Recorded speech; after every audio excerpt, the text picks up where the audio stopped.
right there at the top of the screen, it looks like. And I guess, did this come from one of our reporters at wavy.com? One of our viewers sent this in?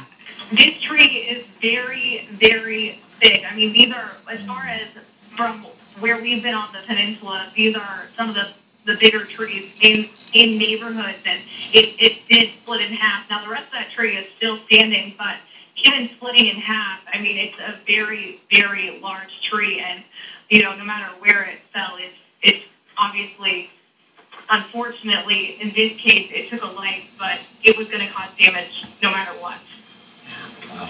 Really sad situation in Newport News. This is the fourth fatality we have been told about. 3 in North Carolina, 1 in Virginia. Very sad situation already, and the storm hasn't even completely hit us yet. And let's just bring in Don Slater here to talk about the weather conditions in this area about an hour ago when Allie first arrived on the scene there in Newport News. Could you just tell us, what it was like at that point? Well, I think anecdotally, and anybody who's been watching any of this in terms of out your window, and hopefully not too close to the window, but what goes on with each one of these bands of heavy rain that moves on through, what happens is that it carries down some strong wind. That rain is mass, and air is mass, and it brings down some of these strong winds with it.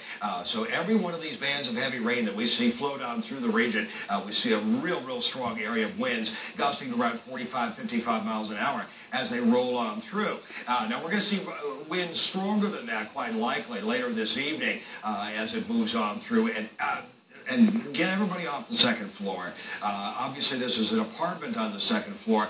Get to know your neighbors downstairs, especially if you have kids. Now, one thing to note, if you are on the east side of the apartment complex, move to the west side of your apartment if you're on the second floor, or go downstairs. Again, and that goes really for anybody in terms of what's going on, for example, if you're on the east side of your house, you got lots of trees there,